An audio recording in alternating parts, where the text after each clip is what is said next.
नमस्कार दोस्तों, हम आज आप लोग के सामने संविधान के बारे में बताने जा रहे हैं। कृपया ध्यान से सुनिए।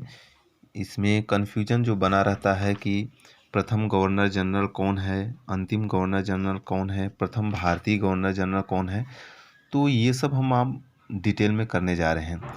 तो सबसे पहले संविधान। संविधान शब्द शब्द की उत्पत्ति लैटिन शब्द कॉन्स्टिट्यूरे से हुई है, जिसका अर्थ है प्रबंध करना, मैनेजमेंट करना। तो इसमें सबसे पहले 1773 का रेगुलेटिंग एक्ट आया। इसके पहले बंगाल का प्रथम गवर्नर जनरल की अगर प्रथम गवर्नर की बात करें तो 1757 ईस्वी में लॉर्ड क्लाइव को प्रथम गवर्नर बनाया गया। इसके बाद बंगाल का प्रथम गवर्नर जनरल, सबसे पहले बंगाल से ही शुरू हुआ था, तो बंगाल का प्रथम गवर्नर जनरल वारेन हेस्टिंग 1773 में बनाया गया। इसके बाद भारत का प्रथम, बंगाल के गवर्नर जनरल को अब बंगाल का ही सीमित न करके पूरे भारत का प्रथम गवर्नर जनरल कहा जाने लगा। तो पूरे भारत का प्रथम गवर्नर जनरल जो बना वो लॉर्ड बैटिंग बना, जो 1833 ईस्वी में बना। इसके बाद वायसराय, गवर्नर जनरल के पोस्ट को हटाकर वायसराय के रूप में लाया गया, जिसमें भारत का प्रथम वायसराय लॉर्ड कैनिंग को बनाया गया 1858 ईस्वी में। जो स्वतंत्रता की प्रथम क्रांति थी, उसके बाद जब कंपनी के अधिकार को समाप्त कर दिया गया और ब्रिटिश क्राउन के हक में दे दिया गया, तो उसके बाद 1858 ईस्वी में लॉर्ड कैनिंग को प्रथम वायसराय बनाया गया। इसके बाद स्वतंत्र भारत का प्रथम गवर्नर जनरल, जब भारत स्वतंत्र हुआ उसमें प्रथम गवर्नर जनरल माउंटबेटन को बनाया गया 1947 ईस्वी में।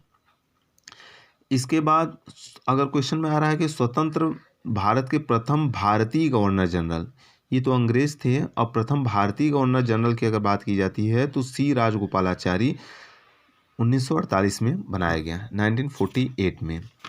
अब देखते हैं यहाँ बहुत से रेगुलेटिंग एक्ट लाया गया, जैसे जो बंगाल का गवर्नर जनरल नाम वारेन हेस्टिंग को दिया गया था, वो 1773 का रेगुलेटिंग एक्ट के अंतर्गत दिया गया। इसके बाद आया पिट्स इंडिया एक्ट 1784 ईस्वी में, इसे एक्ट ऑफ सेटलमेंट नाम दिया गया। राजनीतिक मामलों में प्रबंध के लिए नियंत्रण बोर्ड का गठन किया गया। इसी तरह 1873 चार्टर एक्ट आया। इस एक्ट के द्वारा कंपनी के एकाधिकार को समाप्त किया गया। और फिर 1833 का चार्टर एक्ट, जिसमें बैटिक को बनाया गया था, ये बंगाल के गवर्नर जनरल को भारत का गवर्नर जनरल कहा जाने लगा। इसके बाद ये सब छोटे छोटे रूल्स हैं, नियम है, जो 1853 ईस्वी में एक्ट आया, फिर 1858 में एक्ट आया, 1861 में आया, जिसमें इम्पॉर्टेंट है 1909 में मिंटो मार्लो सुधार अधिनियम। इस अधिनियम में क्या किया गया कि पहली बार मुस्लिमों के आरक्षण की बात की गई, अर्थात सांप्रदायिकता का शुरुआत हुआ, यानी हिंदू मुस्लिम बंटवारे की रणनीति जो अंग्रेजों की चाल थी, ये यहाँ पर खुलकर आया 1919 में मार्ले मिंटो सुधार अधिनियम के तहत। फिर इसके बाद 1919 में भारत सरकार अधिनियम आया, जिसे द्विसदनात्मक शासन प्रणाली लोकसभा राज्यसभा को लाया गया, जिसे मॉन्टेस्क्यू चेम्सफोर्ड सुधार भी कहा जाने लगा, जिसमें पहली बार महिलाओं को भी वोट देने का अधिकार दिया गया। फिर इसके बाद 1935 का भारत सरकार अधिनियम आया। 1935 में बहुत से रूल भारत में आए, जिसे मिनी संविधान भी कहा जाने लगा, तथा इसके द्वारा प्रांतों में द्वैत शासन व्यवस्था का अंत किया गया। जो द्विसदनात्मक व्यवस्था थी उसका अंत किया गया था, केंद्र में द्वैत शासन प्रणाली को लागू किया गया। तो जो अंग्रेज थे, इसमें क्या किया गया, द्वैत शासन व्यवस्था मतलब वो था कि राजा केवल भारतीय थे नाम मात्र के, और सब बाकी शासन के सारे वागडोर को अंग्रेज अपने हाथ में लिए हुए थे। इसे द्वैत शासन द्विसदनात्मक व्यवस्था की गई थी। अब भारतीय संविधान की रचना के बारे में अगर हम देखते हैं तो 9 दिसंबर 1946 को प्रथम बैठक दिल्ली में आयोजित किया गया, जिसमें डॉक्टर सच्चिदानंद सिन्हा को अस्थायी अध्यक्ष चुना गया। सबसे पहला अध्यक्ष या अस्थायी अध्यक्ष डॉक्टर सच्चिदानंद सिन्हा को बनाया गया। उसी के 2 दिन बाद यानी 9 दिसंबर के बाद 10-11 दिसंबर को 2 दिन बाद डॉक्टर राजेंद्र प्रसाद को नियुक्त किया गया अस्थायी अध्यक्ष के रूप में। संविधान का निर्माण में जो समय लगा वो 2 वर्ष 11 माह 18 दिन लगे थे। और जबकि प्रारूप समिति के अध्यक्ष डॉक्टर VR अम्बेडकर और संवैधानिक सलाहकार VN राव थे। अब आ गया क्वेश्चन, आ रहा है कि संविधान लागू किया गया। तो भारत के संविधान को 26 नवंबर 1949 ईस्वी को अंगीकृत किया गया, यानी इस डेट पर अंगीकृत किया गया।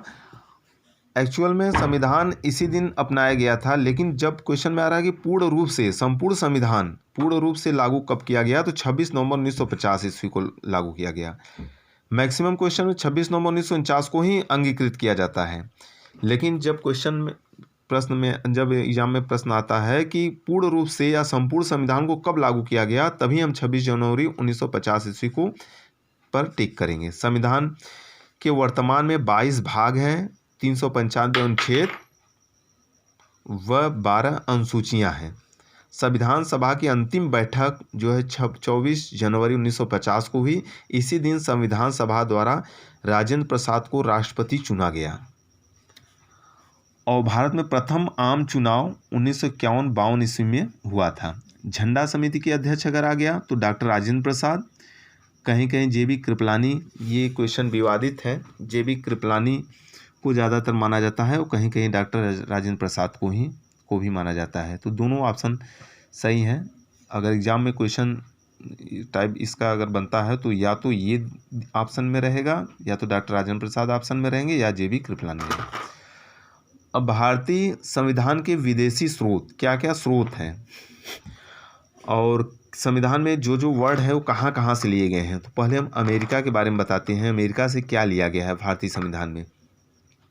तो अमेरिका में की बात करें तो अमेरिका में दोहरी नागरिकता प्रणाली है।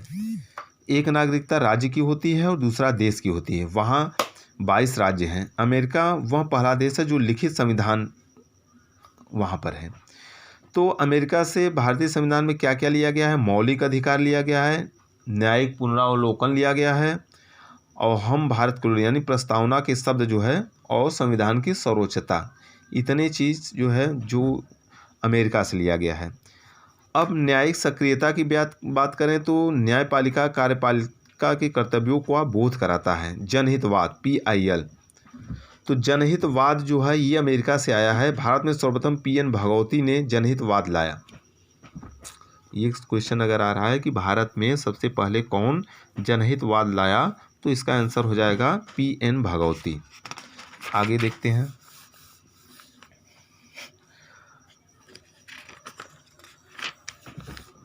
के अंतर्गत मीडिया को बोलने का स्वतंत्रता है। स्वतंत्रता का अधिकार अनुच्छेद 19 में है, लेकिन 19 के अंतर्गत मीडिया को बोलने का अधिकार दिया गया है। न्यायपालिका एक स्वतंत्र इकाई है। महाभियोग केवल राष्ट्रपति पर लगाया जाता है 2/3 बहुमत के द्वारा। चलिए, ये तो कुछ एक्स्ट्रा क्वेश्चन थे। अब आते हैं ब्रिटेन से क्या लिया गया है। संसदीय शासन प्रणाली, ब्रिटेन जो अंग्रेज है वो शासन प्रणाली यहाँ पर आए थे, सांसद अपना डेवलप किए थे, तो वहाँ से ज़्यादातर संसदीय शासन प्रणाली ब्रिटेन से ली गई है। और विधि निर्माण, जो कानून का निर्माण की प्रक्रिया है, वो भी ब्रिटेन से लिया गया है। एकल नागरिकता, एक नागरिकता जो भारत में भी चल रही है, तो वो ब्रिटेन से ली गई है। आयरलैंड से क्या लिया गया है? नीति निर्देशक तत्व, लोक कल्याण के लिए राष्ट्रपति द्वारा राज्यसभा सदस्यों का चयन, ये दोनों चीज़ आयरलैंड से लिया गया। ऑस्ट्रेलिया से बात करें तो समवर्ती सूची, केंद्र और राज्यों के बीच संबंध, शक्तियों का विभाजन, कितना राज्य सरकार के पास शक्ति होगा, कितना केंद्र सरकार के पास शक्ति होगा, ये सब बंटवारे की बात करें तो ऑस्ट्रेलिया से लिया गया है। और समवर्ती सूची मतलब केंद्र और राज्य कुछ ऐसे विषय हैं जिसमें केंद्र और राज्य दोनों कानून बना सकते हैं, जैसे शिक्षा का अधिकार देखें तो वो समवर्ती सूची ऑस्ट्रेलिया से लिया गया है। और जर्मनी की बात करें तो आपात उपबंध जो है वो जर्मनी से ली गई है। कनाडा से अवशिष्ट शक्तियाँ, जो नए नए कर होते हैं वो शक्तियाँ कहाँ रहेगा, और संगठनात्मक विशेषताएं, तो अवशिष्ट शक्तियों की बात करें तो वो कनाडा से ली गई है। दक्षिण अफ्रीका से संविधान संशोधन, संविधान में कुछ चेंजेज अगर हो रहे हैं तो वो दक्षिण अफ्रीका से लिया गया है। संयुक्त बैठक की बात करें तो लोकसभा और राज्यसभा जो संयुक्त बैठक होती है वो राष्ट्रपति की अध्यक्षता में बुलाई जाती है। राष्ट्रपति बुलाने का काम करता है, परंतु अध्यक्षता जो करता है वो लोकसभा के अध्यक्ष ही अध्यक्ष बने रहते हैं। यानी बुलाने का काम राष्ट्रपति करता है और जो अध्यक्षता होती है वो लोकसभा अध्यक्ष करती है। संयुक्त बैठक नहीं होता है, परंतु लोग संविधान संशोधन के लिए कभी भी संयुक्त बैठक नहीं की जाती है। यहाँ संविधान संशोधन नया कानून बनाना होगा तो ये नहीं कि एक ही साथ सबको बैठाकर संशोधन कर दिया जाए। उसके लिए क्या होगा, विधेयक लोकसभा में पास की जाती है, उसके बाद राज्यसभा में पास की जाती है और अंत में राष्ट्रपति के हस्ताक्षर के बाद वो कानून बन जाता है। अब बात करें रूस से क्या ली गई है, तो रूस से मौलिक मूल कर्तव्यों का पालन और पंचवर्षीय योजना, जो प्लानिंग है पंचवर्षीय योजना जो भारत में चली और जिसको अब चेंज कर दिया गया है, तो ये पंचवर्षीय योजना रूस से ली गई है। और मौलिक कर्तव्य, जापान की बात करें तो जापान से विधि द्वारा स्थापित प्रक्रिया,